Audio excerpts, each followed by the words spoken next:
What is up, RotoGrinders? Dean here, back here with Bobby Gomes, two-time millionaire winner. Another MLB DFS slate tonight. If that first one didn't wet your whistle enough, two-time millionaire winner. Two-time? One time. Well, I'm putting it out into the world. I'm not cheese is good. I'm not that good, Dean. I'm not that good. It's happening. It's coming. It's coming. You're due. It's been like 2 years or 3 years. I'm due, yeah. This year it'll happen because you just said it. You spoke it into existence. So there we go. Well, I got bad news for you. Some people think I'm a bit of a mush, so maybe I mushed your chances of now being a two-time millionaire winner. So I'm sorry. I do. Yeah, that's a really good point. Now that I think about it. That was not personal. It just sort of happened. I apologize. We apologize for being a couple minutes late. I promise y'all, we got plenty of time to knock out the slate. A little bit different depending on where you're shopping. If you're shopping on Fanduel today, their slate, it starts at 6:40. It includes the Chicago White Sox and the Detroit Tigers. Fanduel just had to get that one in there. DraftKings said, nah, we're good. We don't need the Tigers. We don't need the White Sox. Their slate starts at 7:05. Of course, what is it? 6 games on Fanduel, 5 games on DK. All of the lineups are out with the exception of Oakland and Seattle. Oakland and Seattle, the only late game. No Cedric Mullins today for Baltimore. I'm not really sure why that is. That seems kind of I saw I don't think he's injured, but that seems kind of odd. He's not going to be playing versus Clark Schmidt, big division game against the Yankees, but hopefully everything's fine with him. How are you playing the day slate right now? You have anything going on as far as any sweats with the Coors is going on in San Diego? You're not going to believe this, but I think San Diego is disappointing once again. Yeah, the best move I made pretty much all week was fading this Coors slate. Like I just can't do Coors slates anymore at this point. Can't get anything right. Like I don't know what I play the Miami Bats. Like every ISO looked terrible. Obviously they're in Coors. No one's hitting the ball in Coors for whatever reason it is. And then all of a sudden they go out and score 10 runs. Like I played Seattle like everyone last night. I was a donkey. They put up runs. They just didn't score any fantasy points. So I was immediately pretty much dead. Oh, and I played Senga, so never again. Senga experience. The ghost first year. The ghost never again. He's on the list. You'll never play him again. He's on the list, 100%. I've watched like 4 of his starts. I don't know why I played him at 60%. He basically that pitch. It doesn't like his strikeout pitch isn't a strikeout pitch because it's a ball. Find the strike zone. It's a ball. Like no one swings at it. Yeah. It's like that forkballer. He invented a pitch that isn't a strike, so it's not even worth it to I don't know, throw it pretty much. He even had Bill Miller, I believe, behind the home plate in that game. A really positive umpire for calling strikes. Surprising, there's a couple homers in that game because yesterday the weather was not great for home runs, and today once again, not great weather in Wrigley as far as hitting homers. If you pull up the old Weather Edge tool, Chief Meteorologist Kevin Ross Weather Edge tool. Let's see, give it a refresh. So 44 game sample. We're looking at 14 mile per hour winds blowing in essentially from center field, left center field, 53 degrees, 33 is the dew point. Shout out your boy Kirkwood.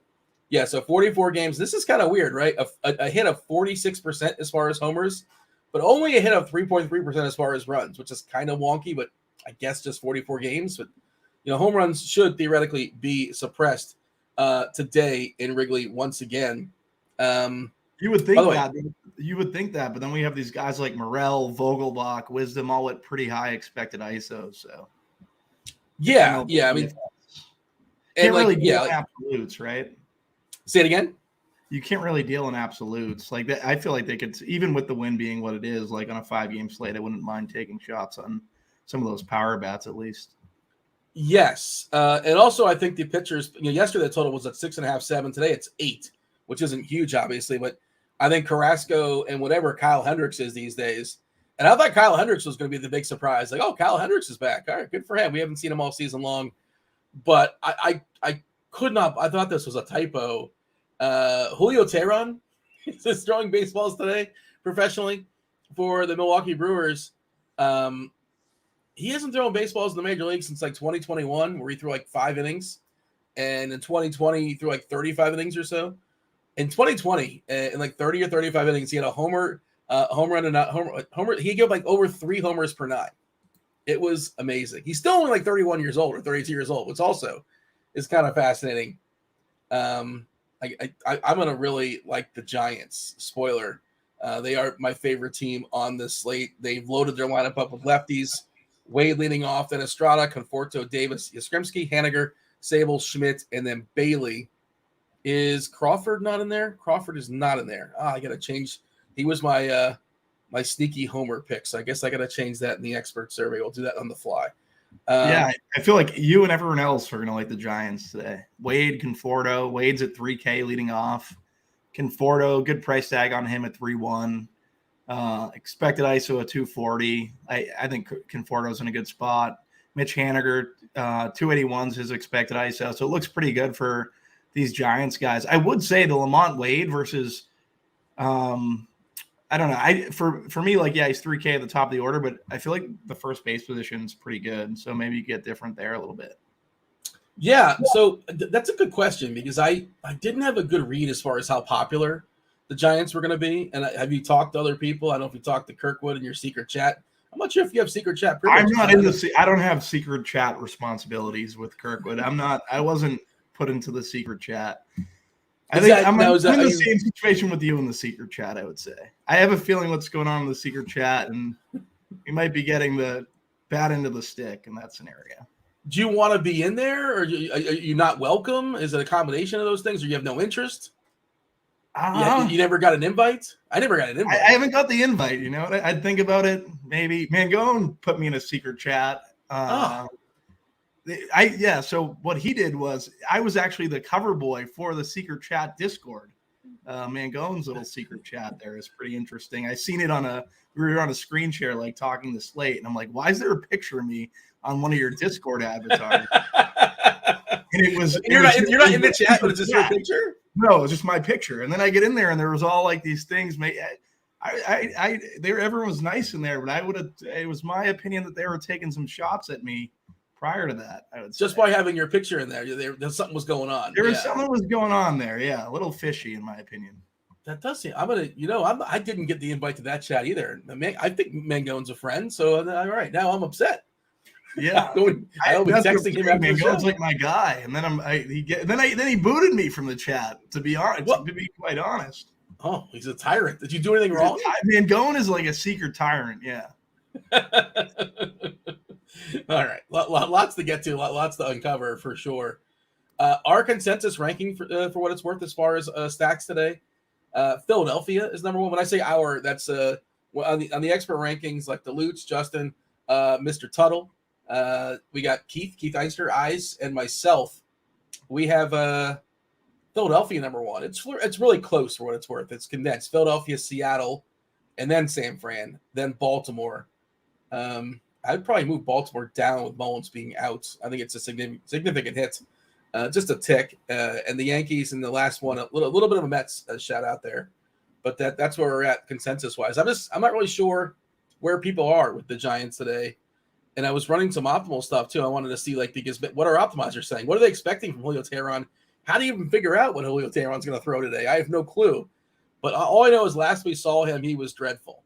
And I also know that Milwaukee only has one lefty in their bullpen, and he's thrown 2 out of the last 3 days.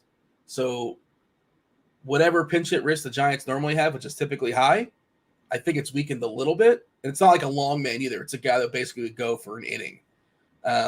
So I'm concerned to some degree when it comes to the lefties getting the hook. Like you mentioned, Wade. Like Wade's a guy they will pinch hit for, which is super frustrating. But I think his chances of getting pinch hit for is a little bit less than it typically would be. But you're saying this kind of shopping around or talking around. You think the Giants can be more popular than I thought they were going to be today? I think they should be, right? Because of Teheran, they should be. It just makes sense. And the pricing, right? 3K and 3-1 for Wade and Conforto. It makes sense. And then I'm running pretty much all optimals around the industry, and they're hitting everything. So, yeah, I think they're going to be more popular. Like you said, the bat. Where does the bat have the pinch hit risk for them? It's definitely down relative to what we see usually from the Giants. I have it up. I just can't find it currently. I'm going through. I mixed around my windows. I don't know if that was a good idea before the show because now I'm all just moving, just trying to figure everything out. Do you have it in front of you? Yes, I do. Let's see. Biggest pinch hit risk is Darren Ruff. That's not surprising at all. Isn't he on Milwaukee now? Yeah. I'm just kind of going. Yeah, he's on Milwaukee. That's a good point. It's a revenge game for him. It is a revenge game for him. He's very angry at the Giants. I would imagine he is, to be honest, Dean. I would imagine he is. I'm a I very don't remember his exit too, so like I can Darren Ruff, like I could see him being very upset at the Giants for whatever they did to him in the past. Did we officially get Logan Webb is supposed to be the long man for the Giants? But is that official? He was dealing with a bit of a back. I think he left his last game with a back, if I'm not mistaken. Why are they doing the opener? And is it going to be Logan Webb? And I'll tell you this, it seems very, very likely that Ruff is not long for this game because Rowdy Tellez did not start. Alexander not expected to throw a lot of pitches. Maybe he gets 2 at-bats. Ruff, that is. But, I think Ruff is gone pretty quickly, especially if, Webb comes in. You would think they would get Ruff out of there as fast as possible for Rowdy. Possibly only 1 at-bat for Ruff. You never really know. But that's – have you heard anything as far as Webb coming in for Alexander? Because that seems to be the most likely scenario. But why wouldn't they just start him? I don't think they've done this before. I was confused by that. For me, for that reason, obviously, I'd love to play Webb if he wasn't if there wasn't an opener. But yeah, I don't know in terms of this situation exactly. I don't have any San Francisco Giants pitchers in my player pool. So Don Easy in the chat is telling us it's Junis. Is it Jacob Junis expected to come in? So here's the thing: my power went out. We were actually scrambling pre-show. My power went out for about 45 minutes or so. So the research I wanted to do, the additional research I wanted to do, I was unable to do because my power came back on basically 10 minutes before the show. We were scrambling. I'm not sure if you're aware that we were scrambling. You're almost you're going to be flying. No, I was in the thing and no one was here, and I was like, "What's going on?" And then I realized it was 7:15 or no 5:15. So yeah. So yeah, thankfully it's been storming down here in South Florida a good bit. Yesterday it was hailing on air. It's been a disaster weather-wise. But okay, so it's gonna be Junis coming in. I guess. Okay, yeah. According to DK as well, possible long reliever. He is a righty. That's interesting. Yeah, I just don't think Ruff's gonna be very long, and that's worth noting as far as Webb because I thought Webb was somebody that was, oh my God, Tellez is starting. I'm a complete dope. I just realized he's buried in the lineup. He's batting 7th. All right, that makes more sense. Thank you, Jeremy, for clarifying that because I'm staring at the lineup. Also, Contreras is not in this lineup for Milwaukee. It's another player that you would think that might get in there, but it's Caratini, I believe, batting in the 6th spot. Although if you look at the RG lineups page, the name is not visible. Maybe I have to hit refresh. There it is. Okay, for some reason he was not appearing, but all right, we got that out of the way. Mariners lineup just came in, by the way. Crawford, France is back. He was hit on the hand or the wrist the other day. He's going to be good to go. France, J-Rod, Kelnick, Suarez, Raleigh, Hernandez, Murphy, and Caballero, meaning they're playing both their catchers. Yeah, so Raleigh is DHing. Murphy is actually doing the catching. So we have all the lineups with the exception of Oakland. Pitching-wise, as far as chalk, it is massive. It's massive, massive, massive chalk. Logan Gilbert is expected to be 78% owned on DraftKings, Bobby. 78%. It's an outrageous number. But he's got the highest K rate. He's got the lowest Sierra. This Oakland lineup, the current iteration of Oakland, not necessarily who's starting, but just the roster, the active roster, strikes out the second most versus right-handers. He's the biggest favorite on the board. It's a short slate. I just think you're playing Logan Gilbert on DraftKings and you're not getting cute. Well, I'm not saying you. I'm saying the generic cute. Maybe I'm speaking just for myself. I'm playing Logan Gilbert on DraftKings. Are you joining me?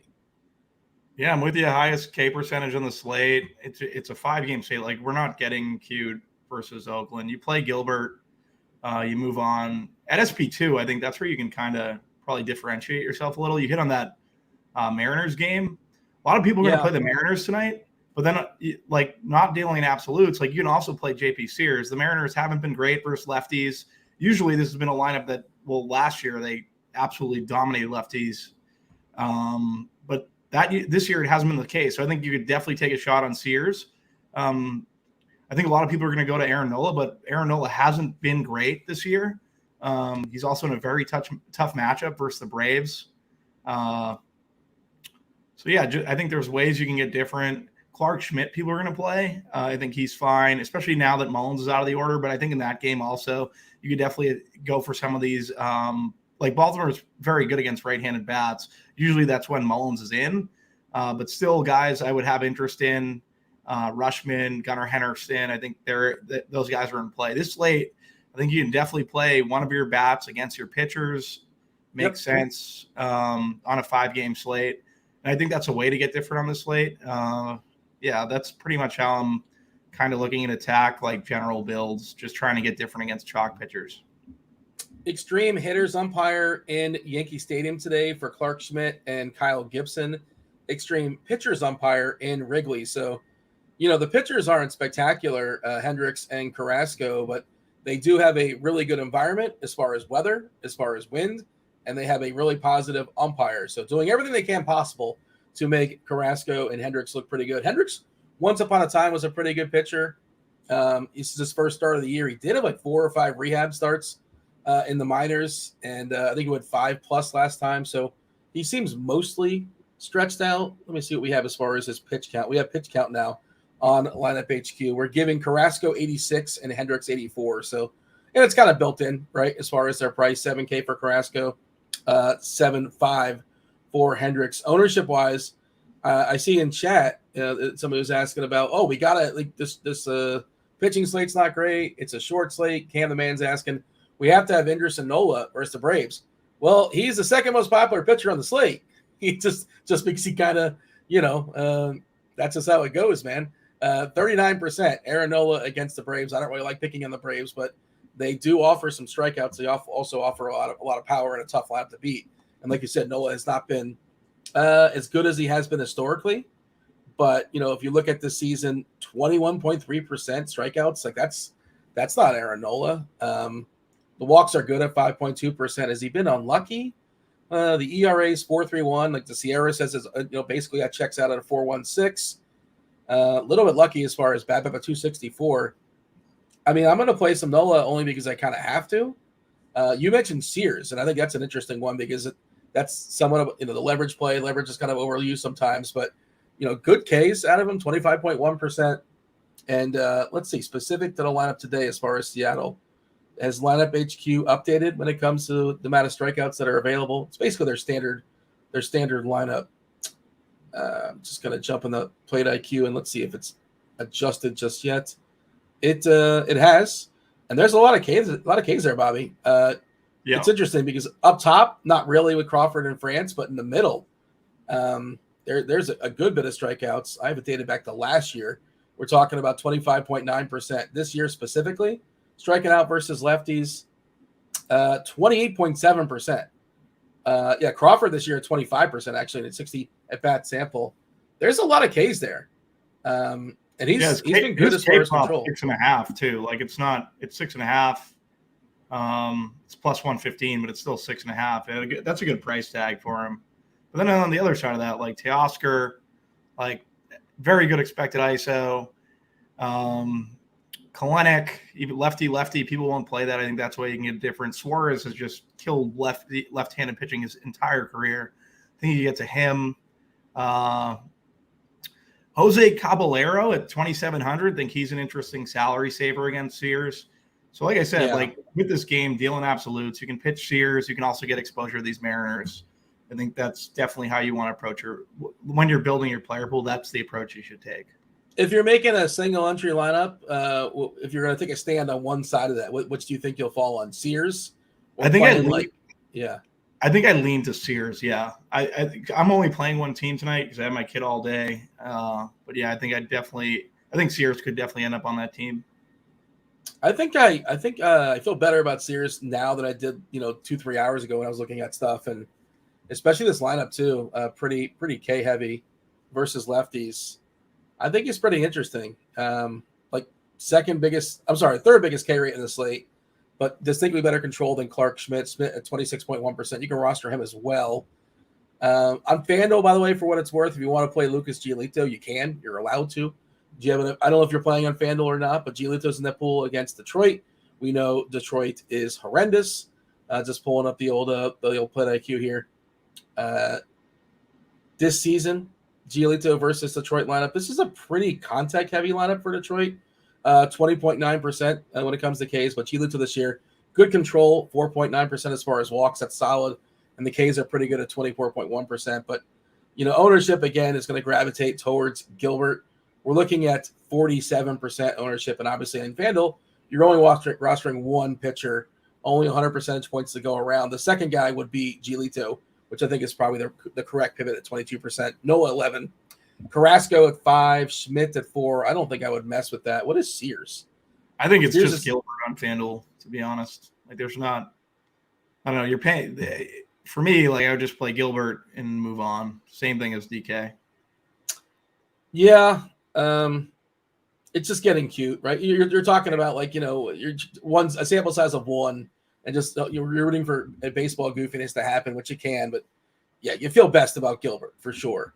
I'm making like 3 lineups on FanDuel. I might – no, I don't know. I'm probably just going to stick with Gilbert.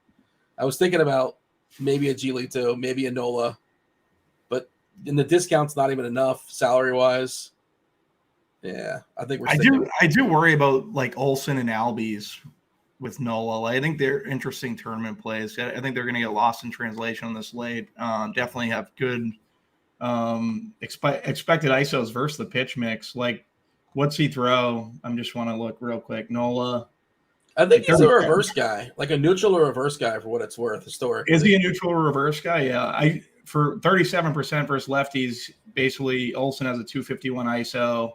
Albies is right up there at 293, 42% hard contact. Like, I don't know. I like some of these one-off bats for Atlanta. I don't know if you have similar feelings.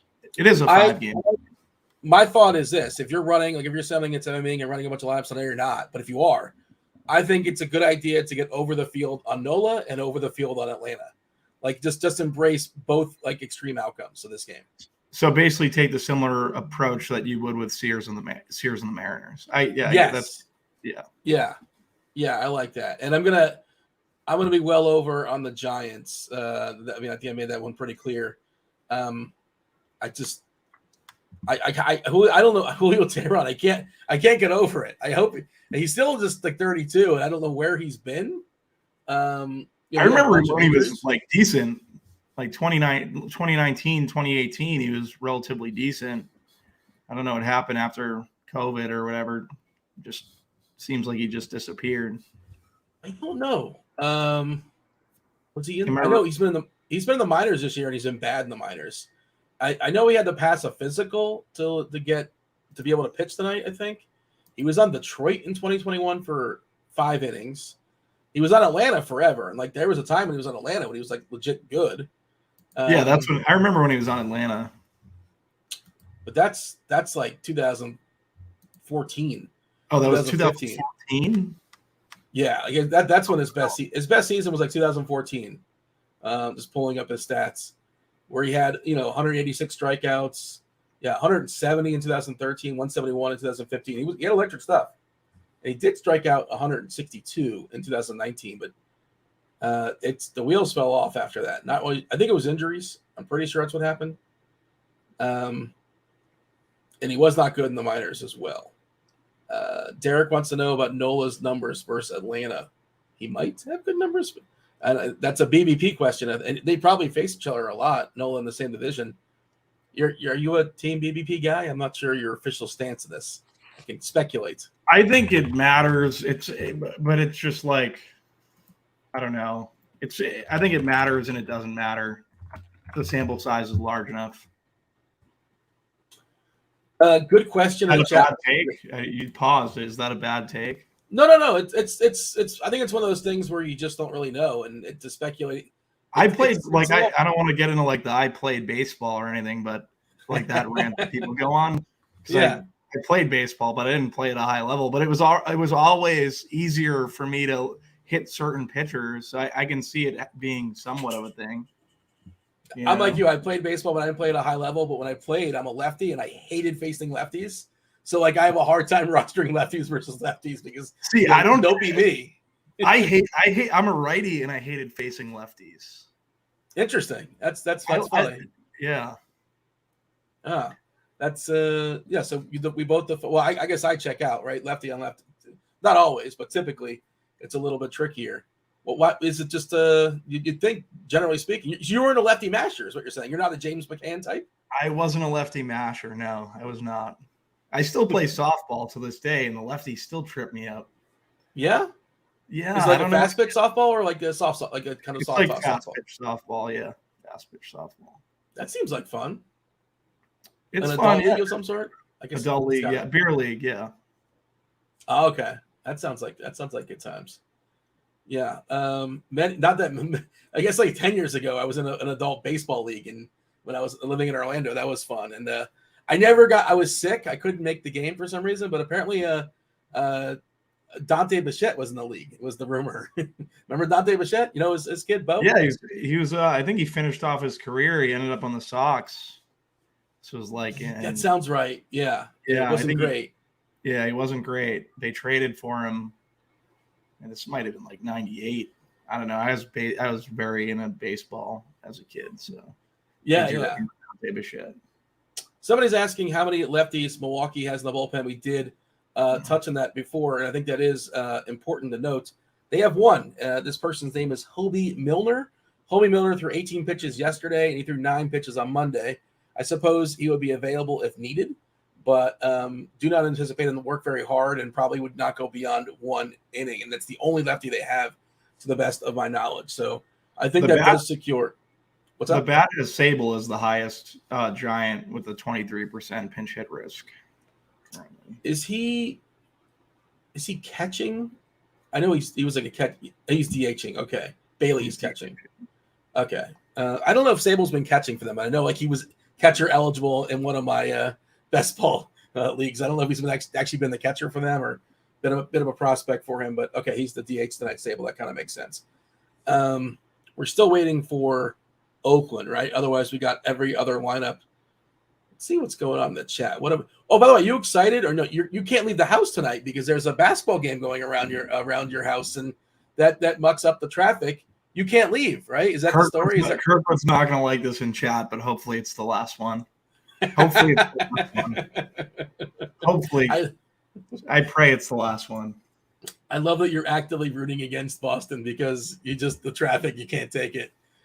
I had one of the craziest arguments with one of my friends the other day on why the Heat, like it was really one of the most, he basically said that Boston was going to win the series because Miami and Denver aren't winning cities, so they can't.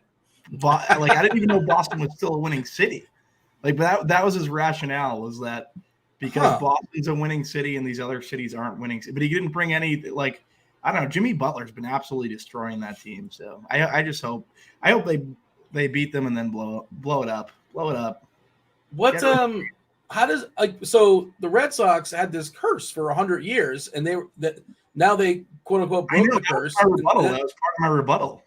It's like, so when do you change from being a non-winning city to a winning city? Like, how does when we got Brady, we won everything for 2 decades, but we haven't won anything in 5 years. Because the Dolphins have stunk for so many years, the Heat can't win. Is that what I'm hearing? That was his rationale. Yes, it was some of the craziest stuff I ever heard. That is, that's I'm just picturing like the Always Sunny, like the connecting the dots gif, right? I don't know what.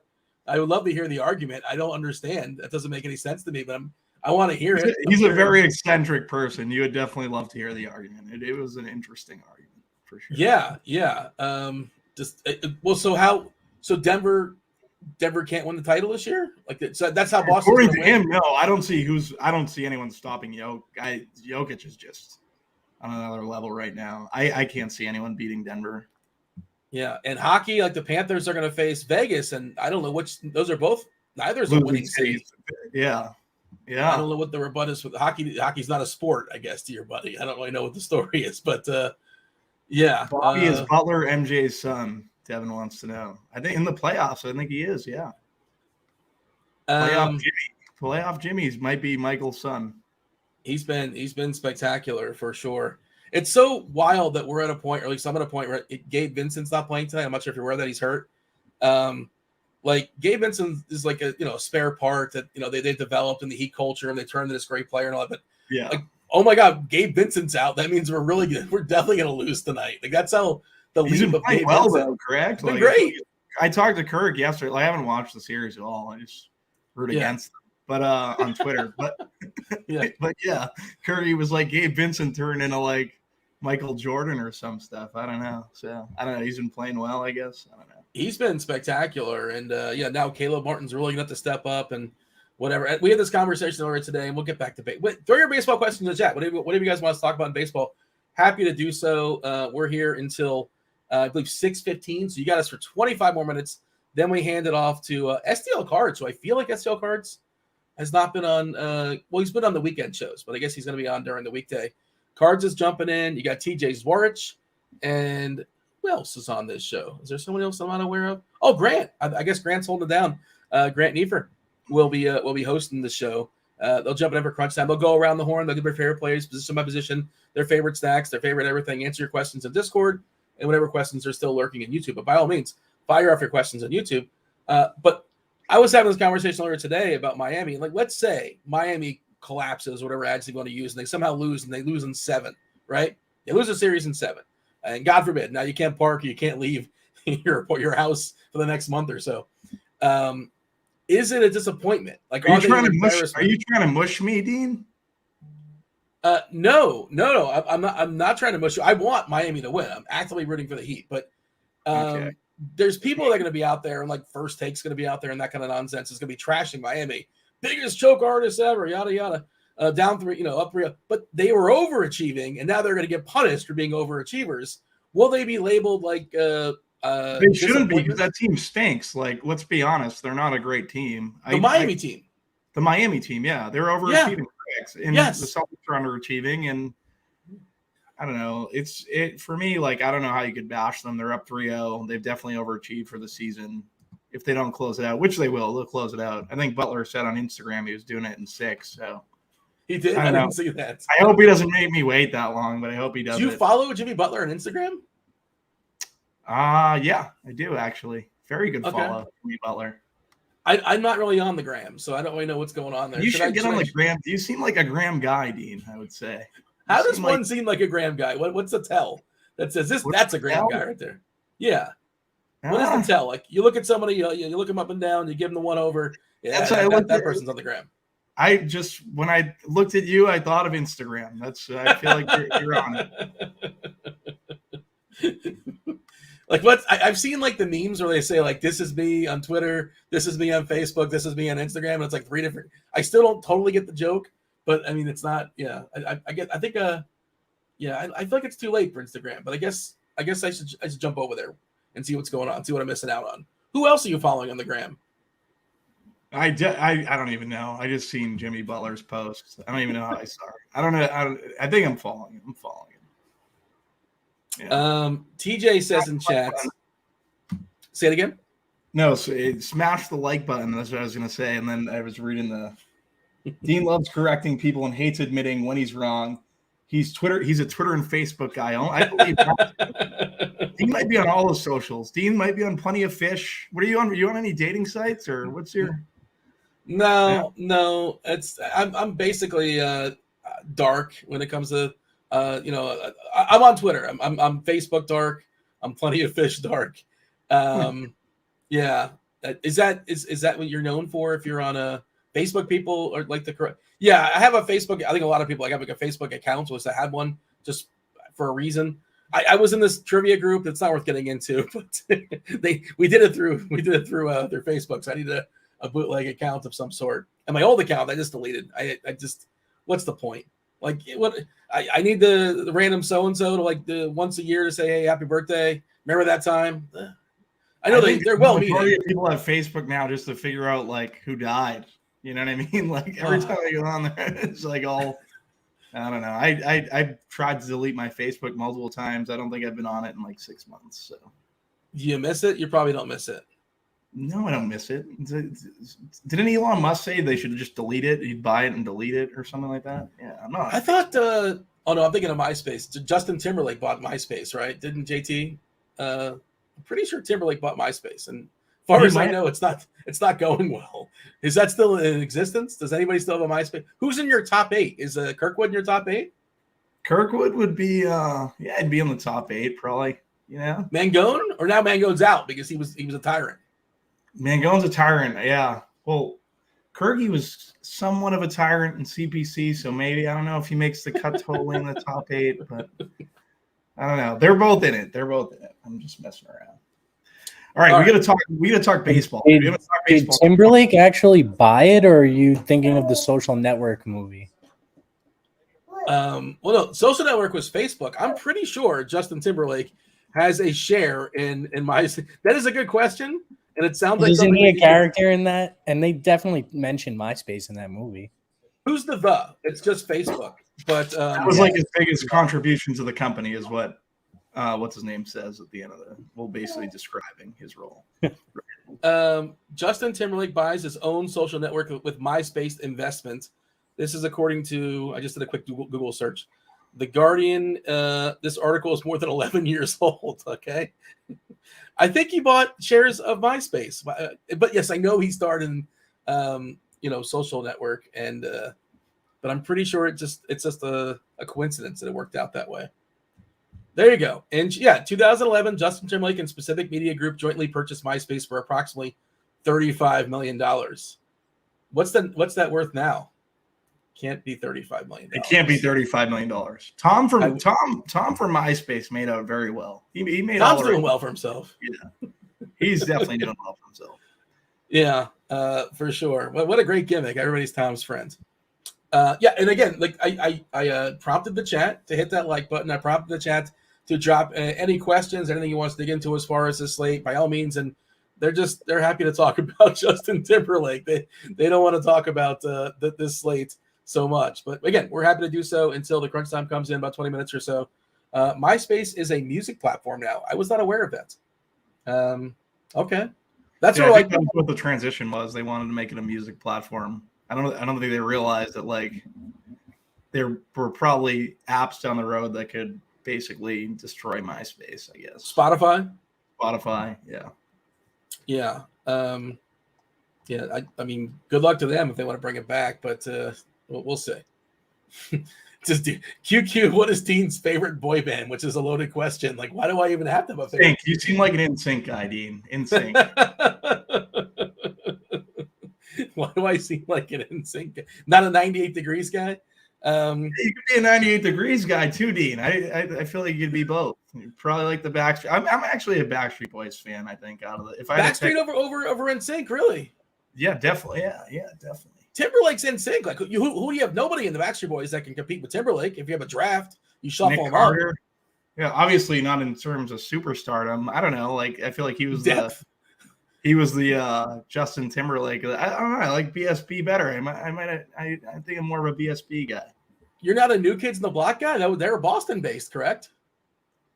I like one song by New Kids. Have you ever heard "Dirty Dancing"? I think it was on like their the most recent CD. It was actually recent. When did that come out? What's their most recent CD? Like their most recent like music drop? No, I think they had one out in like 2011.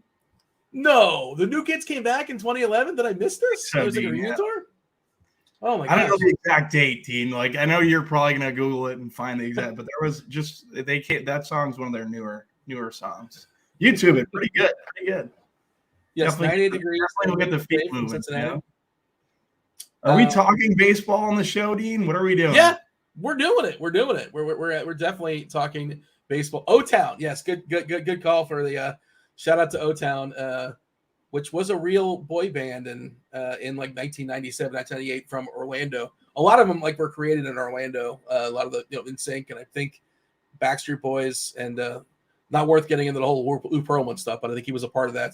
But all right, I saw New Kids at Giant Stadium in 1989. Joe is outing himself.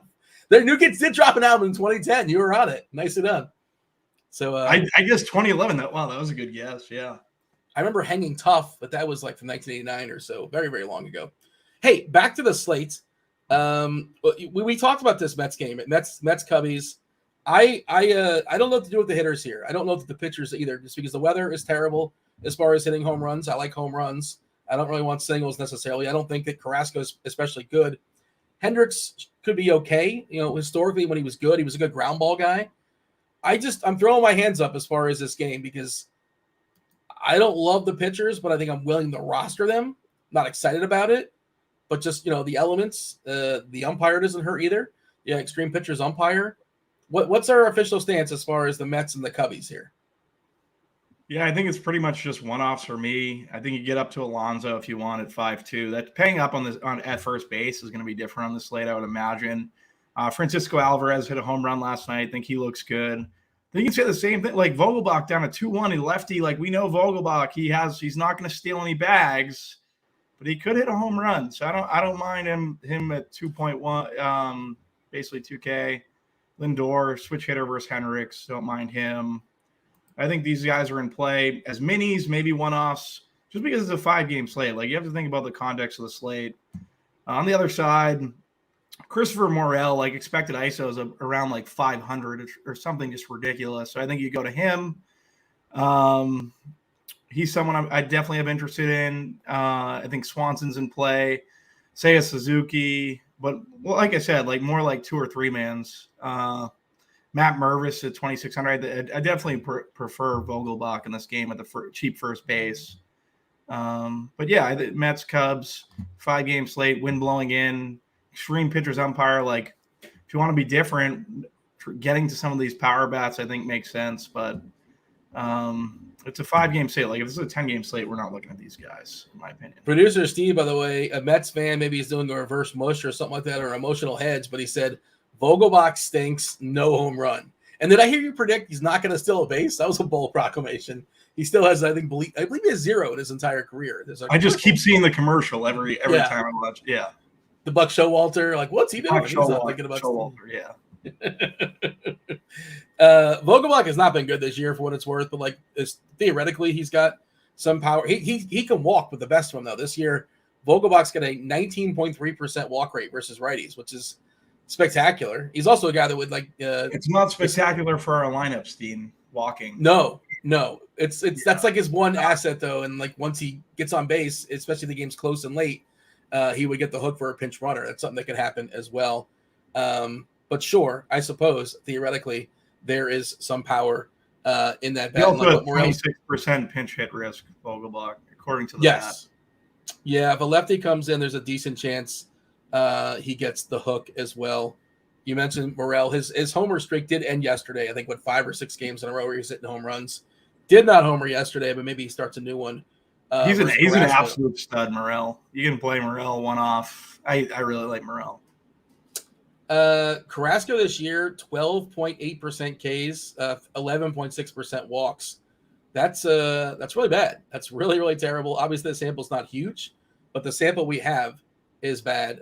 One good thing for him you can say about him is the ground ball rate's been good at 45.2%, but and he's been reverse splitsy, but again, that's you're talking about small samples. 429 Woba, a 300 ISO versus righties. Historically, I don't think that's the deal with Carrasco. I guess he is a bit of a reverse guy according to the bat. Not a large reverse, but a little bit of a reverse. Giolito is a large reverse guy against Detroit. Gilbert, large reverse guy as well. Sears, the lefties, you're not really going to roster them. I don't really want to roster them, but the righties more so. Of course, lefties in tournaments, but the better plays are the righties versus Sears. And Hendricks historically has been a reverse guy as well, and historically a ground ball guy. And what we're still predicting, 85 or so pitches for those two in the Wrigley game. How about the Yankees? We should acknowledge the existence of Aaron Judge. We haven't talked about him at all. Gibson on the other side, historically pretty neutral, kind of a fly ball guy. Aaron Judge, he's the one that makes me most squeamish if I don't have him. It definitely interests me in some Aaron Judge, Dean. I love some Aaron Judge. Anthony Rizzo, too. I was going to say, we haven't talked about the Yankees. Like, how the first game on the slate, 7:05. All these games kind of mixed together. Rizzo, I think, on DK is interesting, just paying up, getting to him. DJ LeMahieu at 3,800 also has first base eligibility. I'm just thinking of ways to fade Lamont Wade because I feel like he's going to be the guy that I'm going to be very unhappy that I rostered at the end of the night tonight. Question, who should we play at second base on FanDuel? Yeah, second base is a pretty horrific position as is. FanDuel, you do get an extra game McKinstry leading off versus Giolito. Giolito reverse splitsy. We've seen McKinstry get pinch hit for on occasion as well. Kind of annoying, but he's a super punt. If you want to do that, by all means, go for it. I'm fine with Torres leading off versus Gibson. Gibson kind of neutral to reverse splitsy, and he will give up some fly balls. So Torres is fine. Tots. You got Philadelphia taking on Dylan Dodd. Dylan Dodd is a prospect for Atlanta, but he's been really bad, not striking people out. I like Stott leading off here. Trey Turner, by the way, Fanduel specific. Turner at 2.8K. That's just an egregious asking price. First player you put in your lineup, you were playing cash games. I think he's a cash game play on DK as well at 5K. So you got. He's a shortstop on FanDuel. He doesn't have second base eligibility on FanDuel, right? Weren't you talking about second base? I was, but then you transitioned to shortstop. Yeah, I missed that part. Adam Frazier is a second baseman for the Orioles that's leading off. That I think is a good play on FanDuel. Yeah, he's fine. Yeah, I have no issues there. You know, the short pole down there on the right field line. If he gets a hold of it, if he pulls one against Schmidt, you can get a cheapie at like 320 or so. Aaron wants to know Estrada or Turner shortstop for FanDuel cash. Like, I think it's Turner. I like Estrada too. You could play him at second base if you want. But all the Giants on FanDuel are really, really cheap. Wade is 2.9, Conforto's 3.1, Davis is 2.9, Yaz is 3, Haniger's 2.6. I have not built a cash lineup on FanDuel, but I think you're getting at least 3, if not 4 Giants. I don't know if I'm prioritizing Estrada. I like Estrada. There's a utility spot as well, but I think you definitely play Turner in cash. Do you agree with that? Trey Turner at 2.8. Just Turner at 2.8. Turner at 2.8 makes sense in cash, 100%. I think on both sides, I think you're trying to get away from Lamont Wade chalk. That's my opinion. I think that's what I would be doing in tournaments for building one team. Wade is like not somebody that should be like super chalky. Like he's fine. He should have the platoon advantage throughout the entire game, but probably getting too much ownership than he deserves. But I understand why that's happening. Don Easy wants to know if you're stacking up the Giants, which catcher do you prefer? Bailey or Sable? They're both rookies. They're both prospects. What have we seen so far amongst those? Do you have a preference? Sable's been really good against righties this year. 238 ISO, 364 WOBA. Bailey, it's just a really small sample, but he's also a rookie that comes with some promise. You have a lean when it comes to either one of those two? Sable would be my guy, but you do have to worry for pinch hit risk. I think it's like 24% in the bat. I think he has a couple. Definitely has power. It would be Sable for me. TJ apparently is sweating something from the early slate. He's currently in second in the GPP, so good luck to him. Oh, the Marlins and the Rockies started doing things. It's now 6-6. So the game was 2-2. That was the best decision I made all day. Was not playing that slate. The score was 2-2 in the bottom of the 8th, and the Rockies dropped a 4 spot. They were up 6-2 in the 9th inning, and that was not enough runs because the Marlins countered with a 4 spot, and it's now 6-6. Imagine betting the under this game. And I'm going to lose again. Oh, no. Did you bet the under? No, Rockies. Oh. Remember what happened to me yesterday? Yeah. Same exact situation. That's, sorry. And don't be surprised, but Jorge Soler, he was like plus 150 to homer, and he indeed homered because that's what he does in Coors Field. He actually the ball was caught. And the guy who caught it slammed into the wall, had to be carted off the field. Oh. But he caught it, and he slammed into the wall and threw the ball over the wall. What? Yeah. Like he intentionally threw the ball over the wall? When he slammed into the wall, the ball shot out of his glove. That's insane. Over the fence.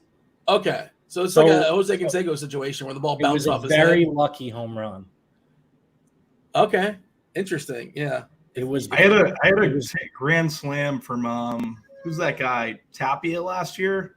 That won me like $100K, and it was pretty much like a center fielder for the Red Sox just dropped the ball and he just ran around the bases. He lost it in the sun. But just I feel like I remember seeing that. It's vaguely in my brain, but I can't quite pull it up. But it's a weird thing to intentionally out of anger through the ball.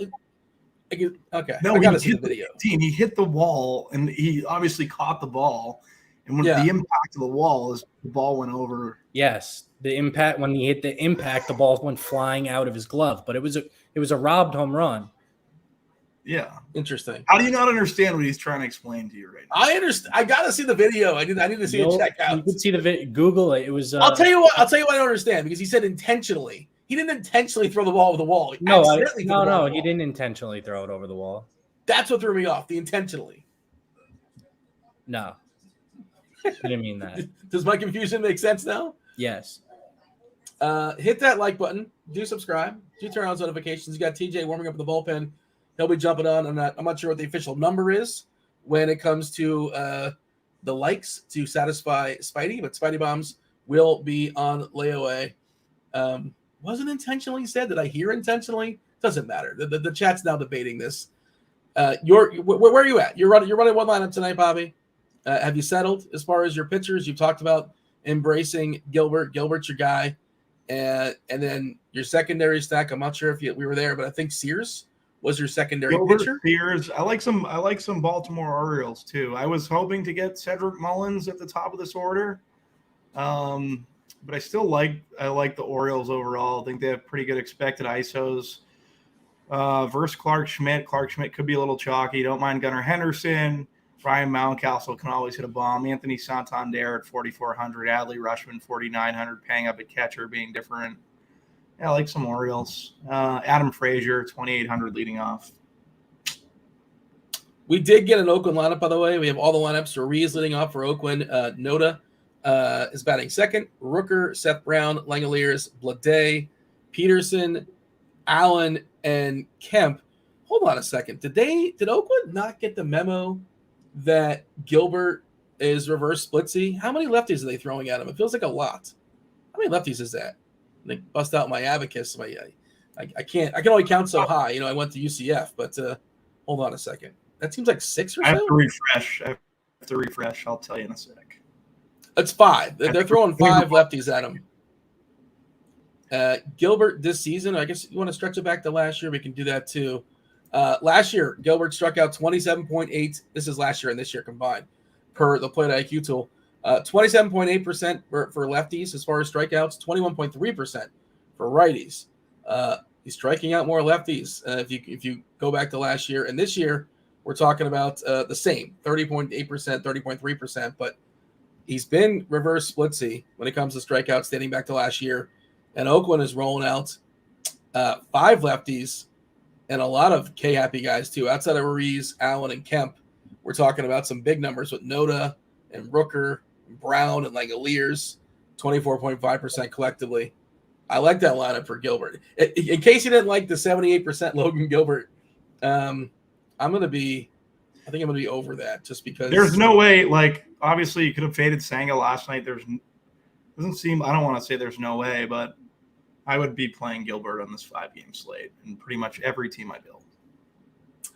Bobby, maybe you can answer this question. I don't understand it. Phil's saying, who has the blue marks on DK for hitters? Is that like the core play questions? What does that mean? What's a blue mark? Is that something that's on? Is it tags? It's Cheese. Cheese got the blue tags. Are they called blue tags? I don't know. The core tags, core plays. What do we call them here? Trey Turner, okay. Adley, Conforto, and Lamont. I like that Cheese is on Adley. I think Adley's a very good play tonight.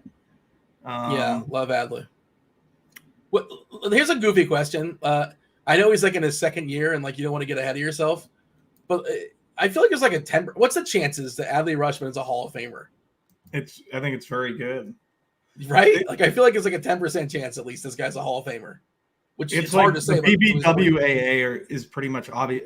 It seems like they'd just be in love with him already. I think he's a lock pretty much, unless something goes completely south. Did you just drop the number, the initials of what'd you call him? The BBWAA? Baseball Writers Association. Oh, okay, that's what you're doing. Okay, there you go. BBWAA, yes. I think that's what it is. What is it? I'm pretty positive that's it. Would Mark Jackson put him in the Hall of Fame? That's the question, though, because Mark Jackson. The NBA I don't know. Anyone in the Hall of Fame. Is that you were saying? The Mark Jackson, the NBA. I was just making fun of Mark Jackson because he didn't. I don't know if you know, he did not have Jokic on his MVP ballot. He did not have him 1 through 5. Yeah, so yeah, the NBA doesn't know what they're doing. That's the worst Hall of Fame I've ever seen in my life.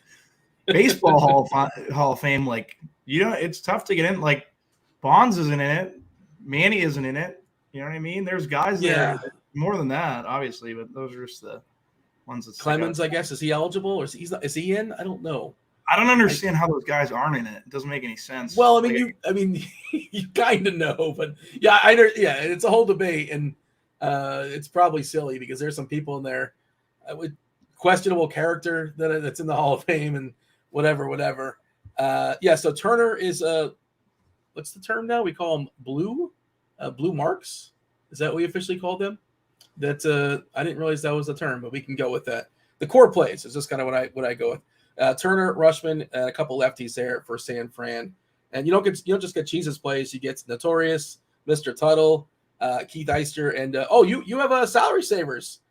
Tell the people who your salary savers are today. I didn't realize I did a check. I did it early in the morning, but I would imagine that it's Conforto and Wade, I think, because those are guys seem like they're good plays at 3 and 3-1. JP Crawford. I don't know how Trey Turner. I don't know how he's a salary saver at 5K. I don't know what he is. There. Conforto, Wade, JD Davis, just Ramsey. I have all the San Fran guys. You know what you were doing is you somehow carried it. You didn't split it off by site because Trey Turner is a salary saver on FanDuel for sure. That's what it is. Yeah, that's what happens. Yep. Antonio wants to know SP2. Who's your SP2 tonight? Do you feel good about somebody as an SP2? My SP2 is Sears currently. I like that. I think it's a bold call, and I think it's much more open. Obviously, I know you like that. You're a big risk guy. All the cash games you play, you're big at taking risks on Sears. I've been playing more cash the last couple of days, and it's actually been saving me, thankfully, because it's been rough in the tournament streets. It's not been good for your boy. It's been a rough week, but hopefully we bounce back today. Oh, Derek wants to know. Unfortunately, Cardi's not here, but we do have STL Cards, who's a non-biased Cardinals fan. Is Arenado a Hall of Famer? I know it's like somebody trolling Derek Cardi, but what do you think, Cards? I see Cards has jumped in. TJ's here as well. Grant should be jumping in at some point. I think you guys are here, dummy. Oh. For some reason, I only had like the bottom half of the screen up, so I just assumed you weren't here because you're never quiet more than like 7 seconds. So I figured you would have said something by now. I mean, and you did chime in. What's up, Grant? How are things in your world? Oh, just another day closer to death. Yeah, well, you really that's the first person. That's a very grim outlook.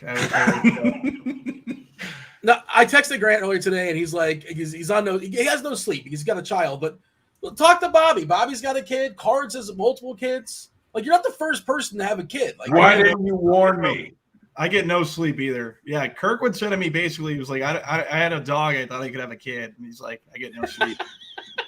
Yeah. No, I have the 8 p.m. to 4 a.m. shift with the kid while I simultaneously work for 8 hours. So, see, we had good luck with our kids sleeping through the night. We did not have trouble at all. Obviously, the first few weeks is never fun, but we had them very good fortune in terms of them sleeping. So I don't know if Dean has just eschewed the question that he asked me and then moved along, or if he actually wants me to answer the question. Grant yelled at me, but you go ahead. Is Arenado a Hall of Famer? I mean, I don't think yet. Like, if he were to retire tomorrow, I don't think so. If he keeps up at this pace, winning a Gold Glove every year and making the All-Star game, then sure, I think he eventually gets there if the longevity is there. But if he hurts Arenado, the Coors situation hurts Arenado, I think. I think it would have if he would have gone to St. Louis and not done anything. I mean, and then obviously, he played his whole career at Coors, but you look at, 2021, he hit 34 homers for the Cardinals. 2022, he hit 293 with 30 homers. So, I mean, it's not like, it was all Coors. So I think as long as he plays another 5 or 6 years, he'll probably get there. But the one thing that I think people fail to recognize in these Hall of Fame discussions is that Major League Baseball probably has the highest bar in terms of being able to get in. So, I certainly don't think it's But a Harold lock. Baines has lowered that bar. Now everybody's going to point to Harold Baines. Poor Harold Baines. Congratulations getting in the Hall of Fame. But it's now like, well, everybody's better than Harold Baines. But for that, it's all, well, this guy isn't in or that guy isn't in. So I don't know. I mean, I think he gets there. He's only 32. If he has another, 4 or 5 decent seasons, I think he probably gets there. Hey, Grant, read the StreamYard chats. You're slouching in your chair. And B, did you say what's your shift? 8 p.m. to 4 a.m. is your shift? It's like all night. That's just the night shift. Yes. But it's only 8 hours. So you're only covering 8 hours out of 24. You're getting off easy. No, that's my, for her, a sleep shift. And then I spend about 5 to 7 hours a day taking care of her while she's awake. Oh, jeez. Yes. You said, was this not in the brochure? Just wait until she can walk and run. Then you're really in trouble. I'm fine with that, but she'll be sleeping through the night. Like, again, having to take care of a baby for 6 hours during the day and 8 hours at night is rough. When she sleeps through the night, I can just sleep during that time, and so can my wife. We can split obligations, but I sleep for 8 hours or for 6 hours after she sleeps for 6 to 8 hours. We should probably step aside. You have the Fanduel slate starting in 20 minutes. Obviously, DK does not start for an hour. I don't know if you guys are going to go for an hour, but the people that are playing on Fanduel are probably going to want you guys to dig into that. Just one game on Fanduel starting at 6:40. But Bobby, let's get anything else to the boys. We shall step aside and make way for the Fanduel sponsor Crunch Time. No, that's it, guys. Good luck tonight, everyone. That was Bobby. I was Dean. This is Grant and TJ and Cards. Grant, take it away.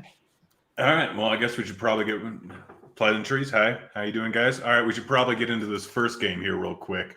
Do you guys want to just go through the first game and actual plays from this game and then go position by position, or how do you guys want to do it? I'm cool with whatever you want to do, Grant. All right. Well, I mean, I'm only seeing a few high-owned plays in this. Well, there's a decent amount. So pitchers, are either of you looking at Giolito as a potential pitcher? If I'm rolling out 150 lineups over on FanDuel today, I don't think I'd be Xing Giolito out of my pool because it's Detroit and he could absolutely rack up some strikeouts. However, in a single entry setting, cash games, I definitely lean Gilbert heavily over Giolito. All right, and STL? I think Gilbert's the play in cash games tonight for sure. He's only 600 more. If you want to make the case for Giolito in a tournament because of the opponent and his ceiling, which he's obviously hit or miss at times, I think you can make the case for putting him in some multi-entry builds. But we've got Nola at lower ownership. You've got other cheap guys. I just don't think you're getting enough of a discount with Giolito. So yeah, he's okay, but probably doesn't make the cut for anything other than a mass multi-entry tournament for me as well. Okay, and we got Peter in chat saying, at least I know when I put her down for nap, I have a couple hours to leave the house. No, nap could last 5 to 25 minutes.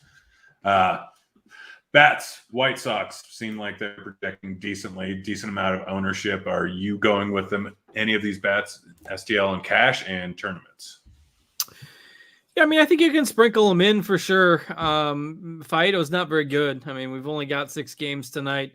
He's very hittable. You can basically spin the wheel of what are the White Sox going to do tonight, and that would be just as reliable as trying to project what they're going to do on a lot of nights, because that's just been the nature of this White Sox team for the last 2 seasons now.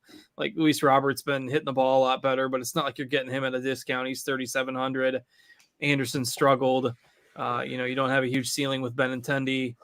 I think to me, the best way to approach the White Sox is throw some stacks in there and some GPPs, in cash games. Maybe you got 1 or 2 guys, but I don't think you need to go loading up on like 4 White Sox in cash games or anything like that. Probably Luis Robert first, then maybe a value like a Anderson or a Benintendi. But otherwise, I think this is better as either you're fading them or you're stacking them in GPPs. Yeah. TJ? Honestly, I think I'd have to be playing like at least 20 plus lineups before I get to anybody from this game. I mean, outside of Giolito maybe, but even for the White Sox bats, like Faedo is not very good, but I just don't really like this lineup that much. And so if I'm playing 20 lineups, I probably get 1 or 2 White Sox stacks in there. If I'm playing 150, they obviously get in my pool, but they're still going to be one of my lower owned stacks. And I don't think, and I don't really think that I have much need to get there in a single entry, 3 entry max, even 5 to 10 type of thing today. I think I would just wait for those later games and just skip out on the first one. I do see some people asking in chat about some Spidey bombs today, and we have reached 100 likes, so it is time for the first Spidey bomb, and we got the second one coming at 150 likes. Shout out to our guy Herbert in chat for as soon as we hit 100 likes, he accurately predicted it. Anthony Rizzo is Spidey bomb number 1. You can find him for, I believe, close to plus 500 odds today, plus 470 over on Caesars. And so, yeah, Anthony Rizzo, Spidey Bum number 1. Nice job, Herbert. Yeah, and I think it's close to that over on FanDuel, our sponsor, FanDuel. If you haven't signed up for it already, get a no-sweat first bet up to $1,000. Absolutely fantastic to take advantage of those promos. So if you haven't signed up already, might be time. Great bonus offer. Go check it out. All right, let's probably get back to the normal slate now. We should probably talk about pitching now that we've got the beginning of the FanDuel slate. So we'll start off with you, TJ. You said that Gilbert is looking like your SP1 so far today. On both sites, I honestly think 100% Gilbert would be how I'd be going about things.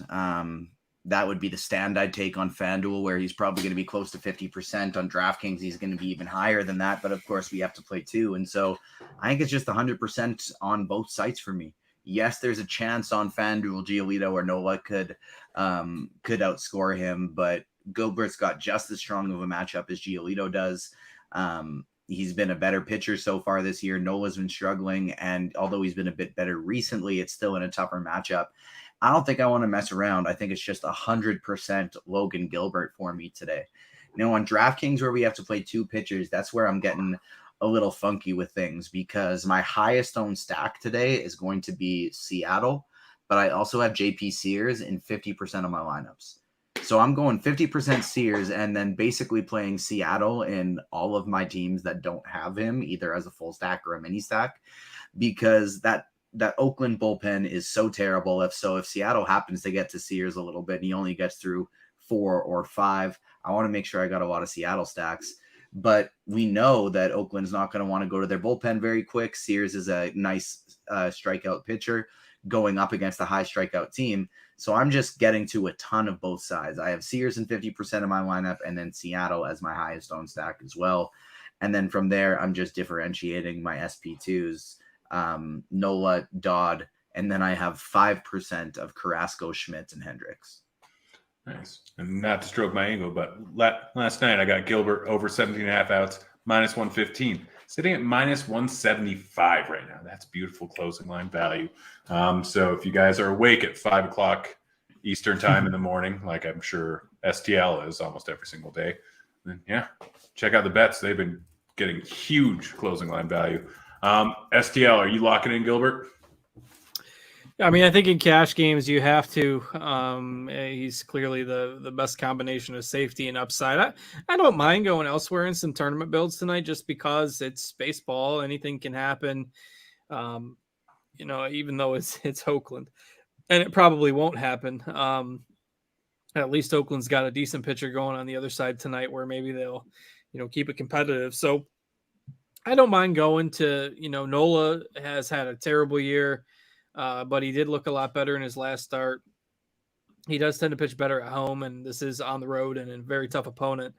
But, I mean, you could do worse than going with Aaron Nola in some GPPs at 10% ownership on FanDuel tonight. So, and mainly it's just because there's not a lot of options. Like Carrasco is going to get some love. I don't like the ceiling there. Kyle Hendricks is back. He'll get you a good 3Ks maybe. Just don't see a lot there. And I agree with kind of the other thoughts that people have echoed throughout the day, that Sears is an interesting option in GPPs as well. But again, it's largely because of a lack of options tonight. I don't really love Schmidt. So yeah, to me, it's a narrow pool where Gilbert is the guy you obviously want to have. And then if you're looking for some pivots, guys like Sears and Nola are there for for tournaments. Nice. All right. Well, let's get on over to catcher. STL, I'll let you start us off.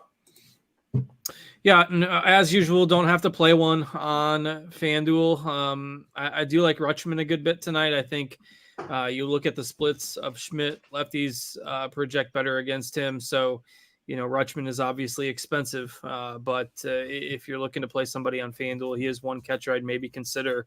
Real Muto is only 2,900, so you can play him potentially on FanDuel as well. But otherwise, it's kind of mixing and matching in your stacks on DK. Cal Raleigh is always fine as a one-off, with potential power, but pretty weak pool at catcher tonight. All right. Yeah, Rutzman was my turd bomb. Not quite as good as a Spidey bomb lately, but turd bomb at plus 900. TJ, go. Rutschman was in consideration for a Spidey bomb today too, and so I absolutely love that play. He's my highest owned catcher. Cal Raleigh is going to be number 2, and then both of these San Fran guys are the ones that are following right behind him for me. Patrick Bailey and Blake Sabol. Jan Gomes is somebody I don't mind getting to. A little bit of Murphy, a little bit of Alvarez, and a little bit of the other Murphy. Both Tom and Sean Murphy are in my pool today as well. All right. Well, lead us off with first base. So Lamont Wade Jr. is kind of the cheap guy to go with here. Obviously, we're going to really like San Francisco today, going up against Tehran, who's pitched like 30 innings in the last 4 years, whatever it is. Anthony Rizzo's Spidey bomb is just slightly under Lamont Wade for me today in terms of ownership. They are the only 2 first basemen, though, that I'm getting over 20% of today.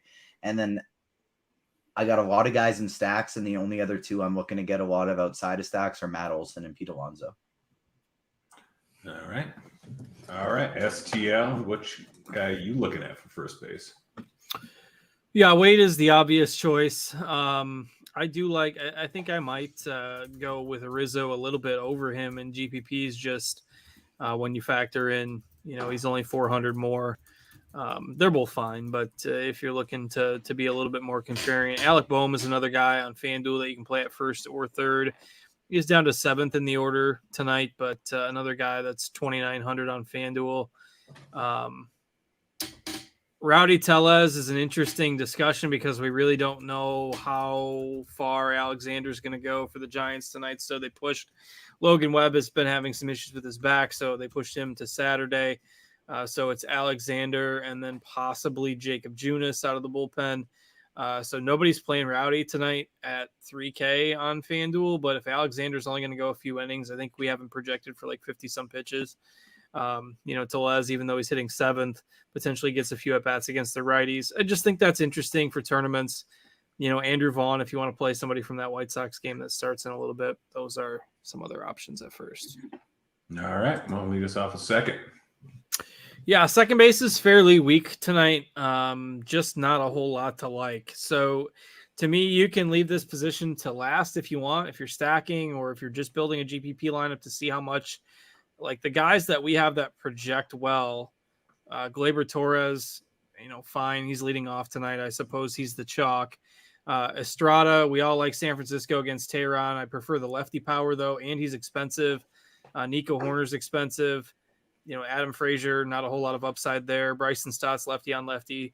Albies is facing Aaron Nola. So not a whole lot to like at second base tonight. I suppose in cash games, you just play Torres and move along. But I really don't have a strong preference at this position. And frankly, in most lineups, I'm probably just picking my second baseman last. All right. You guys hear that thunder? Yeah, that was pretty crazy. It sounded like you had like a Culligan water jug that just like fell down. Yeah, that's what I thought that was. Yeah, we have a severe thunderstorm warning. So if you hear me mute randomly, it means my dog's barking right next to me because he's a little scaredy dog. TJ, you going Torres at second? So my highest owned guy at second base today is going to be Jose Caballero by a fairly wide margin. I just like going to this dude. His contact rates have been insane. He's getting hits all of the time. Estrada, Torres, and Christopher Morel on DK are going to be the next guys that I'm going to a lot. I got some Adam Frazier leading off as well. But Morel is somebody that I'm looking to get heavily overweight on in tournaments today. just because he didn't hit a home run last game probably just means he took a 1-day break and he's going to be hitting another one today. So even though the winds are blowing in, this dude is still on a wild hot streak. 20 likes away from our second Spidey bomb. We got over 400 people watching. This should be nice and easy. Hit that like button, and let's get up over 150 so I can dish out a third one. Grant, so you can stay muted to make it nice and easy for you. I'm just going to pivot us right to third base. Right. And my 2 highest owned third basemen today are both Giants. And so Casey Schmidt and JD Davis are the 2 guys I'm getting to the most, followed very closely behind by Eugenio Suarez and Gunnar Henderson. Really like both of those guys for tournaments today. And then the only other 2 that I'm really getting outside of stacks are going to be Patrick Wisdom and Brett Beatty, even though those are like crazy win games in that one when blowing in. It's still just 2 terrible pitchers, and so I'm still getting to the bats in those ones. All right, STO. Yeah, I kind of am in agreement with those plays at third base. I do like Beatty for tournaments. Gunnar Henderson on FanDuel is probably my favorite point per dollar guy at $2,700. Pretty crazy that you look at the only hitter more expensive than Christopher Morel on FanDuel tonight is Acuna, which is wild. And we still got Morel with decent amount of ownership. He's a better play on DraftKings than on FanDuel, as TJ mentioned. So don't have a whole lot of him on FanDuel, but otherwise, yeah, pretty much got the same guys. I will be underweight Suarez just because I respect Sears enough to where I think, going with JD Davis or Henderson or Bohm, who I mentioned earlier, Brian Anderson, I think is in play as well as a decent value. Are guys that I would prefer to go with tonight. I'm sure I will still lose because that's MLB DFS and it happens more often than it doesn't, although I'm still hanging tight to second place in the GPP I'm in right now. So hopefully that one can hold from the early slate. But I kind of feel like with 50% Sears and my highest owned stack being Seattle, I can't lose today. Like one of these lineups are going to be going bonkers. I can feel it. So it works out pretty well. I used to do that a lot with the White Sox. I'd stack against the White Sox, and I'd stack the White Sox constantly because huge strikeout upside while also having huge home run upside. It's people don't understand that DFS points aren't fully correlated. STL, you want to lead us off with shortstop? Yeah, on FanDuel, I mean, Trey Turner is going to be the most popular guy. He's had a horrible start to the year, but perhaps that big home run in the 9th inning yesterday gets him going. Still a pretty big price discrepancy between FanDuel and DraftKings with him. So on FanDuel, it's definitely Turner. Willy Adames is fairly cheap as well.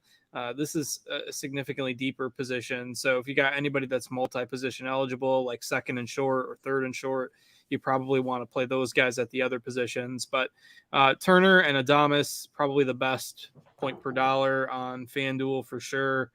You could always throw a Dansby Swanson or Tim Anderson, who we already talked about, or Lindor in there. But majority of my lineups, I'd prefer getting to Turner or Adames tonight. All right. TJ. Yeah, so I agree on FanDuel, Turner especially, and then Adames would probably be number 2. And then on DraftKings, I am still getting to some guys I mentioned at other positions like Caballero and Schmidt here as well. But then Turner is my next highest owned guy, followed by Lindor, Swanson, JP Crawford. And then I am getting to some Anthony Volpe as well in my Yankee stacks. He's been somebody that he was hitting leadoff for the longest time and then he was struggling, and he's actually been doing a little bit better since they bumped him back down further in the lineup. So he's somebody I don't mind getting to. All right. Go ahead and lead us off with the outfield. All right. We are 11 likes away from Spidey Bomb number 2. So make sure you keep hitting that like button. My 2 highest owned guys in the outfield are going to be Mariners. And so Julio Rodriguez and Jared Kelenic are going to be my 2 highest owned guys, followed by Conforto, Judge, and Yastrzemski, and then Teoscar Hernandez very closely behind them. Judge, Mariners, and the Giants. That's kind of how I rank the outfield. Those are the three most important keys for me today. And then I am making sure to get in some Ronald Acuna, Christopher Moreau, even a little bit of Harrison Bader in there as well. And outside of that, it's basically just stacks for me. All right. STL. We got 1 minute before FanDuel locks, but still got ways before DraftKings ends up locking. What outfielders you looking at? Yeah, I'm fine with, again, I'm a little underweight on the Mariners tonight against Sears, but they obviously project well. And if for some reason Sears doesn't get deep into the game, we know that bullpen is disastrous. Yastrzemski, Conforto, those are the Giants guys that are going to project well. If you want to follow the logic, of course, can't repeat it on this show, but there was a baseball announcer that made an announcing gaffe last night. So if you want to follow that logic, that means Nick Castellanos is going to homer tonight. I do kind of like him hitting cleanup against a lefty and somewhat forgotten about for the most part in terms of ownership tonight. So Castellanos will be in my GPP pool. Don't mind putting Christian Yelich in the GPP pool as well. I think people are kind of sleeping on the Brewers a little bit tonight, given that the Giants are kind of throwing a bullpen game out there and they're starting a lefty. So people are going to be afraid to go with the lefties for the Brewers. But again, Alexander's probably not going to go that deep in the game. So Yelich, I think you can throw Harrison Bader in that GPP mix as well. So lots of good outfielders tonight. All right. Well, don't really have any questions, guys. Go ahead and throw the questions into chat. TJ, favorite stacks? It sounds like Seattle's your number one. Seattle's number one, followed by San Fran. I would probably, like in a vacuum, I would rank them San Fran 1, then Seattle 2. But it's just because I'm making such a big stand on JP Sears today, getting him in half of my lineups, that I want to make sure I hedge that with Seattle outside of my Sears lineups. So I would go Seattle, San Fran. Then it's the Cubs for me. Just because Carrasco's been so terrible. I know Steve's got my back on that one. Followed by the Yankees and the Phillies. All right. STL, similar order? You got something different? Yeah, I mean, I'm lower on Seattle. I certainly think they're fine, but I'd probably put the Giants number one. I do like the Phillies as a stack. Maybe put them second. And then my favorite sneakier team would be Milwaukee. All right. Someone in chat asking what's the biggest I saw it somewhere. Biggest pinch hit risk for the Giants, not named Darren Ruff. I mean, there's 3 lefties in the lineup, so take your pick after Ruff isn't in there. Wait, what? So yeah, Ruff doesn't play for them anymore. But the one thing I would say is there shouldn't be that big of pinch hit risk at all, because there is only one lefty in the Milwaukee bullpen, and he's pitched twice already this week. So we shouldn't have to worry too much about it. But if we were going to have to be, it would, like, Conforto would be the only one that would maybe get pinch hit for. And they've let him start against quite a few lefties this year. So exactly. I don't think there's any. I think it's a big issue tonight. Yeah. Because they never pinch hit Yaz either. And Wade, since Ruff is no longer on the team, isn't somebody they usually pinch hit for. So, yeah. All right. TJ, I'll give this one to STL. Fanduel Cash, Riley and Nimmo, or Suarez and Castellanos? I don't love going with Nimmo and Cash tonight. Give me the second one. All right. Someone in chat asking parlay Rutzman home run and Rizzo home run over 0.5 at plus 925. You should be able to get Rutzman at plus 500, plus 700, or 900 even. I got Rutzman to run at plus 900.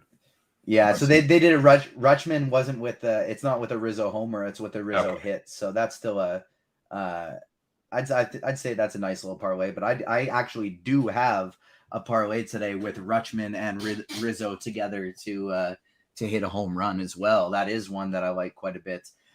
We have reached enough likes for Spidey Bomb number 2. Rutschman was somebody I was considering, but we've talked about him so much, I don't really want to roll with him. And so Spidey Bomb number 2 today, we are going back to the guy who hit a home run 5 days in a row just because his odds are too good. We got him projected over at Scores and Odds at plus 270 to hit a home run. And Christopher Morel is plus 625 over on Caesars to hit a dinger. And so Christopher Morel is Spidey Bomb number 2. Give the people a little discount. If we can get up to 175, I'll get a third one. All right. Nice. That's very kind of you. Going right back to you, since I assume you'll be able to answer this well. What if I'm not getting any Seattle in my builds? Am I doing it wrong? I think so. I think personally, like, it depends how many lineups you have. If you have one lineup and you're not getting any Seattle, no, that's totally fine. You can play whoever you want in one lineup. But if you're playing quite a few, I think you basically have an obligation to stack against the Oakland bullpen 100% of the time, because truthfully, like 3 innings of them is just as good as double the innings for most other teams. Yep. Ain't good. STL, any love for Judge? I mean, Judge is always in play, so yeah. I mean, you can certainly play him. He's expensive, but if he fits with your build, that's fine. All right, TJ, J-Rod or Kelnick? Even though Kelnick's lefty, I have a feeling that's where you might be going with the lower ownership. Yeah, I do like both of them a ton today, though. But the lefty doesn't scare me off of Kelenic one bit. And so I would say if you have a kind of the chalky rest of your lineup, Kelenic is the guy. If you have a contrarian primary stack, or you're not playing Logan Gilbert or something crazy like that, then yeah, just go with Julio Rodriguez. But Kelenic's got a over 200 ISO against lefties this year. And Sears is actually only striking out 10% of left-handed batters he's faced. He's been striking out almost 29% of righties, and he's not striking out any lefties. And so Kelenic, plus 200 ISO over the last 2 years, plus, and it's a 348 to lefties in a limited sample this year. So I think he's phenomenal for tournaments. Yep, I like that. STL, 3v3 or 2v2v2, Rutzman and Kelenic, or Rizzo and J-Rod, or Rizzo and Castellanos? I think I'd go Rizzo and J-Rod. I like it. Let's see. TJ, favorite starting pitcher in DK single entry tournament? It's absolutely Gilbert's, but if you're needing an SP2, then it's JP Sears. All right. It's been solid this year. I actually think I bet is under or on outs minus 120 last night. I think it's moved a bit, but yeah. Now my daughter's screaming. Oh, just wonderful life of being a dad. Don't have any questions right now. Yeah. STL, when does my daughter stop screaming? About 12 years, maybe. The screaming stage will, the nonstop screaming. You'll get there. It's gonna feel like every day is a week, I'm sure. But until so how old is she now? She's 6 weeks.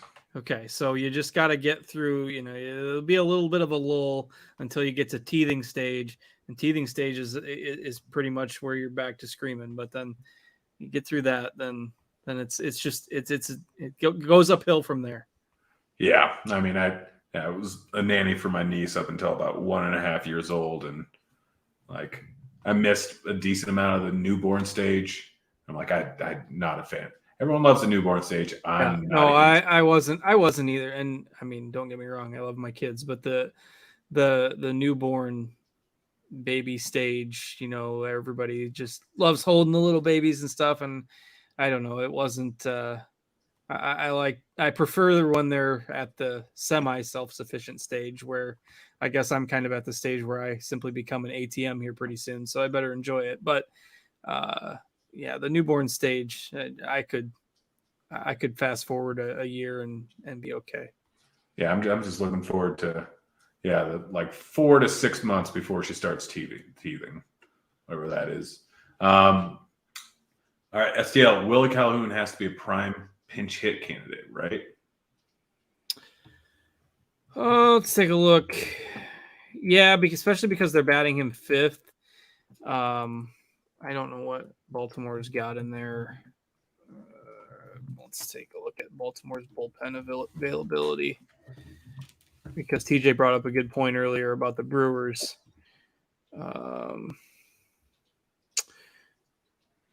Yeah, they've got a couple of lefties. Yeah, I mean, he would certainly be a later game risk for sure. If you're stacking the Yankees, I still think that you can put him in some of them, but he's not a must play by any means. All right. TJ, do you pay attention to BVP? Is there a BVP play of the day? I don't take a look at it. No, I listen to Chops guys and make sure I plug them into 100% of my lineups. But other than that, no. All right. STL, FanDuel single entry 3v3. Judge, Calhoun, Trotman, or Conforto, Yaz, Stott? I think I'd go the second one. All right. TJ, Schwarber or Castellanos? I might have already asked that one. Schwarber. Oh, you already put it in chat. Look at you trying to get ahead of things. I was trying to waste time. Trying to draw it out. To me, I literally realized that as soon as I answered that I was like, why the hell am I doing this? We're trying to extend the time because it's only a small slate. I don't need to be getting these in quickly. So yeah, that was my bad. Oh, all good. I mean, if we get done early, that's fine with me. You wanted Gunner for this one, but STL DK single entry, Gunner Henderson with an O stack or Schmidt with a SF stack? Who was the pitcher in the first one? It says Gunner Henderson. So Oh, and the second one, I think it's an equal amount of O's and Giants, and so should he close it out with Henderson or Schmidt? Casey Schmidt. Oh, we're talking Casey Schmidt. The Yankees Yeah. are pitching to Schmidt, and this really threw me. Yeah. Yeah, I was Okay, confused my there bad. for a second too. I got you. All right. So I'm going to need that question again now that I understand. Henderson or Schmidt with their correlated stacks. Yeah, I like Schmidt in GPPs tonight. Some sneaky upside. He's the one Giants guy that nobody's playing. I mean, in a vacuum, I think I prefer Henderson, but in the context of that lineup, I think I like Schmidt tonight. All right, I'll ask you this one, considering I know that TJ's answer is Seattle, but top DK GPP single entry stack. Yeah, I mean, if you're fine with some chalk and you want to go, you're going contrary in other spots, I think I'm probably playing the Giants. If that's too chalky for you and you want to live on the edge a little bit more, I think Milwaukee is interesting. I like the over in that game, if that's not obvious. All right, TJ, Rutzman or Rizzo? Rizzo. All right, going with the Spidey bomb. STL, which starting pitchers are we playing in DK Cash? Sorry, been drinking Spotted Cows. Cards knows. Is that just because I'm a Midwest guy? The Spotted Cows are all the rage. I got some one time, and everybody wanted to buy them off me for a What premium. are Spotted Cows? I feel like I should know. It's just a specialty type of a beer that's made at I'm not sure if hang on, New Glarus Brewing Company in Wisconsin. They make Spotted Cow, and it's hard to find, I guess. Anyway, pitchers in DK Cash. I mean, Gilbert is obviously one. The second one, I mean, you're kind of going to be all over the map, depending on how comfortable you feel with somebody like a Sears.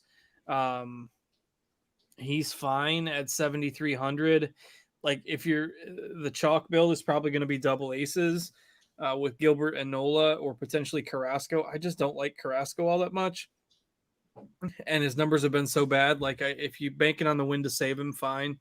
The wind to save him, not the win, but the wind at Wrigley to save him. I think I prefer Sears, but if you can get up to Gilbert Nola, that's probably the chalkiest pairing. Yeah, I have the under on Carrasco strikeouts. I think he gets hit hard today. TJ, this is stinky, but how usable is Alexander? I mean, the Brewers ain't good versus Southpaws. 0% usable, I think, because he's probably going to pitch like 3 innings. All right. STL, I don't know. Ruiz or Rutzman? Rutschman. Yeah. That one seemed pretty obvious. Or TJ, Atlanta stack, question mark? Yeah, I think Atlanta's very interesting for tournaments. Obviously, Nola's probably going to be the second highest owned pitcher today. And he hasn't been the same Nola he has been in the past outside of last game, and Atlanta's a very good team. So I think they make for a very, very interesting tournament stack. Yeah, I wonder, I mean, we are out of questions right now. Like, how much do you think? I feel like the pitch clock is, I mean, this could be random regression happening, but it feels like positive and negative regression, like pretty drastic positive and negative regression is happening for a lot of pitchers all over the league. And so do you guys think that's the pitch clock that's doing that, or pretty heavily? Could be the pitch clock, but I think we're also seeing just a pretty major home run increase this year than we were to last year too. So I think if maybe our balls are more juiced up than they were last year, and then you add the pitch clock on top of that as well. I don't know. There could be a lot of different things, but I could definitely see that being a factor for sure. I mean, yeah, the thing with the juice balls, like I think the balls are juiced, but I mean, it kind of, unless they're entirely different juice balls than they were a few years ago, which, I mean, it should follow the same basic physics of things. The juice balls should also lead to an increase in strikeouts for those same pitchers, or for most pitchers too. And I mean, we saw it with Verlander, what was it, 3 years ago when they were juiced. We saw it with, I think, Cole and one or two other guys that were just giving up boatloads of bombs, but striking out a ton of people. You're sitting at like a 2.5, 2.6 xFIP because your home run to fly ball variance is higher than normal because of the. Yeah, but they were also using sticky stuff then. Yeah, that is a big difference. And so, I mean, I guess it's been a nightmare trying to do pitcher props for 3 years straight. Like 3 years ago, I just could not be stopped. And then last year, it took 2-3 months of adjustments to finally get to the point where I'm like, all right, these are what the new numbers should be with the non-juice balls. And then come back right this year, get slaughtered the first month. And I'm like, all right, I have to adjust to the new ball. If they could just stick with the same balls, I would be able to afford my child. But MLB does not want to do that. STL, Stott or Frazier? Yeah, I mean, I think I go Stott for ceiling. Frazier's okay in cash, but it's like it just doesn't give you a big upside. Yeah, someone asked, can Alexander get 10 to 12 in 2 to 3 innings? I mean, anyone can do that. Will he? Just don't bother, I think is the thoughts of both of you guys, right? Yeah, same. Are at 175 yet, TJ? No, only 155. So we got 20 more likes away for the last Buddy Bomb. I don't know if the people can get it in time. Well, they can. You guys got to make more of an effort. We got 325 watching right now. Jason Garnett asking question. Late to the show, any love for the Cubs, STL? Yeah, I don't like Carrasco, but I am not stacking the Cubs just with that weather environment. It's just tough to string a bunch of hits together, and you're certainly not going to hit a bunch of bombs. So in a different slate context, if we had like the wind blowing out at Wrigley tonight, I'd love them. They'd be my favorite stack. But yeah, the weather keeps them off. I'm not on Carrasco, but I'm not stacking the Cubs either. All right. I'm pretty much out of questions. Got about 6 minutes until lock, I believe. Do we just get out of here early? I think so. We started early for the FanDuel slate, so we've pretty much covered everything. Yeah. All right. But before we get out of here, either of you, any thoughts on Hendricks? I have him in 5% of my 150 lineups. Yeah, I'm just not a big strikeout ceiling there. I mean, I think he's okay, but remember, he hasn't pitched a lot of innings the last few years. He's stretched out from rehab and stuff, but Yeah, I don't love him tonight either. That just has the makings of like a 4-3 boring type of game. Yep. All right, well, guys, it's been fun. Good luck on your contest. We're out of here. Later, kids.